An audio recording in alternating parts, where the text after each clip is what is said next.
Hello दोस्तों, आपका स्वागत है एनएस क्लासेस में। आज हम करने जा रहे हैं कक्षा 8 की गणित की कार्यपुस्तिका प्रखर का आकलन 4। हमें पहला प्रश्न दिया हुआ है घन की फलक होती है, तो ये हो जाएगा वर्गाकार। दूसरा प्रश्न है सर्दी के मौसम में श्रीनगर का तापमान -8 डिग्री सेंटीग्रेड था। उसी दिन शिमला का तापमान -5 डिग्री सेंटीग्रेड, फेफाना का -3 डिग्री सेंटीग्रेड एवं नौहर का -6 डिग्री सेंटीग्रेड था। इनमें से कौन सा स्थान गर्म रहा? तो हमें पता है कि माइनस जब भी किसी संख्या के आगे लग जाता है या माइनस की जो भी संख्या होती है, वो अगर संख्या का मान बड़ा है और आगे माइनस लगा हुआ है तो वो संख्या छोटी कही जाती है। हमें पता है कि जैसे जैसे हम संख्या रेखा के बाईं ओर चलते हैं वैसे वैसे संख्या जो होती है वो छोटी होती जाती है। तो हम यहाँ देखते हैं कि सबसे पहले -3 आएगा, उसके बाद -5 आएगा, फिर आएगा -6 और फिर लास्ट में आएगा -8। तो इसका मतलब -3 जो होगा वो सबसे बड़ा होगा। तो फैफाना का जो फैफाना स्थान जो है वहाँ का तापमान सबसे ज़्यादा रहा, यानी वो स्थान सबसे गर्म रहा।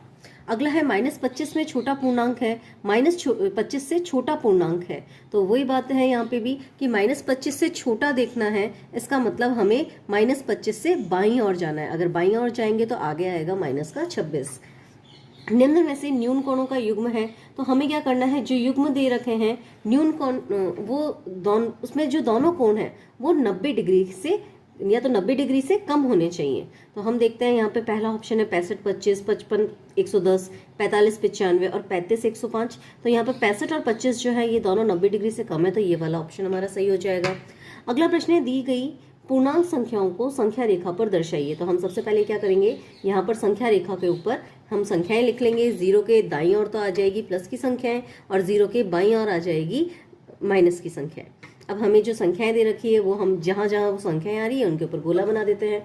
तो हम देखते हैं सबसे पहले -4 जो है वो यहाँ आएगा, -5 6 यहाँ आएगा, -2 यहाँ आएगा और 3 यहाँ आएगा। इसी तरह से अगला जो प्रश्न है उसके अंदर हमें संख्याएं दी हुई है -15 -20 25 -10 -5 10। ये हम देखते हैं कि ये 5 के गुणक है। तो हम क्या करेंगे, यहाँ पर संख्या रेखा पर 5 के गुणक में ही हम संख्याएं लिखेंगे। तो हमने 0 के इस तरफ दाईं ओर तो 5 10 15 20 इस तरह से लिखा और 0 के बाईं तरफ -5 -10 -15 लिखा और आगे लिखते गए। तो अब हम देखते हैं कि हमें जहाँ जहाँ ये संख्याएं आ रही है उनके ऊपर गोला मार्क कर देंगे। तो सबसे पहले -20 -15 -10 -5 10 और 25 इस तरह से। अगला प्रश्न है नीचे दिए गए कोणों को चांदे से नाप कर लिखिए। तो जब हम इस कोण को नापेंगे तो ये आएगा 90 डिग्री और जब इस कोण को नापेंगे तो ये आएगा 160 डिग्री। अगला प्रश्न है 0 से छोटी कोई 5 संख्याएं लिखिए। तो 0 से छोटी, जैसे हमने यहाँ इस संख्या रेखा के ऊपर 0 से छोटी यानी 0 के बाईं ओर चलना है। तो 0 से बाईं ओर चलने पे जितनी भी संख्याएं आ रही है यानी कि माइनस की चाहे कोई सी भी संख्या हो वो हमेशा 0 से छोटी होगी। तो हम यहाँ माइनस से छोटी कोई भी संख्या, 0 से छोटी संख्या लिखने के लिए माइनस की कोई भी संख्या लिख सकते हैं। तो हमने यहाँ पे -1 -2 -3 -4 -5 और हम इसी क्रम में आगे बढ़ते जाएं तो वो सारी संख्याएं जो होगी वो 0 से छोटी होंगी। अगला प्रश्न है रिक्त स्थानों की पूर्ति कीजिए। तो पहला है वह कोण जिसका माप एक समकोण के माप से कम है उसे हम न्यून कोण कहते हैं। तो हम यहाँ पहले में भर देंगे न्यून कोण। और दूसरा हो जाएगा वह कोण जिसका माप एक समकोण से अधिक और 2 समकोण से कम हो, तो वो कोण होता है हमारा अधिक कोण। तो दोस्तों यहाँ हमारा आकलन 4 समाप्त होता है। आपको ये वीडियो कैसा लगा मुझे कमेंट करके ज़रूर बताएं। अगर आपको पसंद आए तो इसे लाइक करें और आपके दोस्तों के साथ शेयर ज़रूर करें। Thank you.